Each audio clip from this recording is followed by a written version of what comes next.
တို့ကိုလည်းပဲညာကြီးပဲသူပဲကျေးဇူးတင်ပါတယ်နော်ဒီနေ့ကျွန်တော်တို့ဒီနေရာကို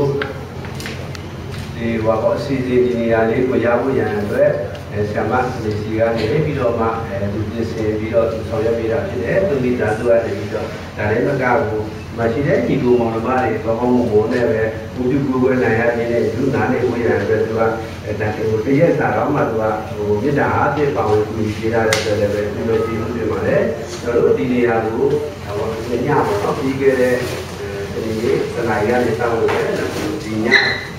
လက်ခံလက်ဖက်နေကျေတိုင်းဒီလိုမှတော့လာခွင့်တယ်ကြပါတယ်လို့နော်လာခွင့်တယ်တော့ဒီရောခဲမှာဗိမာန်လို့ပြောပြီးရတယ်ဒီမဲ့ကျေးဇူးတင်တယ်နော်ဒီကျင်းလေးတွေအဝင်တော့ကိုရဒီကျင်းလေးရဲ့ဓမ္မမီဒီလည်းပဲသူ့ရဲ့ကျေးဇူးတင်တယ်ဒီလည်းဒီတော့မှကျွန်တော်ညာတော့ကျွန်တော်တို့ဒီရောက်ရှိလာတဲ့ဒီလိုမှမပါတယ်ကျွန်တော်တို့က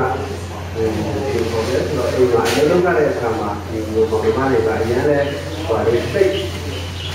သင်ကြားတဲ့ဖြစ်တဲ့ဗျာအဲ့ဒါကြောင့်မို့ဒီမှာဒီလိုမှပါတယ်ကိုစီတာလို့ပြောတဲ့ဘောထားလေးဒီလိုလေညာရဲ့ဒီဟာအတူတူမှပါတယ်ဖြစ်ကြတဲ့ဒီလိုလိုလာတာပေါ်တဲ့ဒီလိုနဲ့နားအောင်ဒီလိုပြောတဲ့ကြောင့်ပြဿနာရှိအောင်ဒါလည်းမကသေးဘူးဒီလိုပါမှလည်းစာပူတော့ပြရတယ်ကျွန်တော်တို့ပြင်ဆင်ထားပြီးတဲ့အခုလိုပဲဒီလိုမှတွေပဲမအားတဲ့ဓာတ်တွေအထိပြီးတော့ကြည့်လာကြတဲ့အတွက်လည်းအခုပဲဒီလိုဖြစ်ပါတယ်နော်ကျေးဇူးတင်တယ်ကျွန်တော်တို့ဒီအစည်းအဝေးကိုပြီးသွားတဲ့အခါမှာကျွန်တော်တို့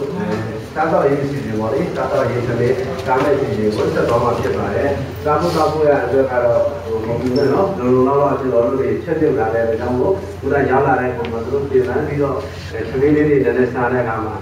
အစာခံယူတော့ပဲစားပါလို့တကယ်သမီးကြီးကြရင်စားလို့မဝင်မှာဆိုလို့နော်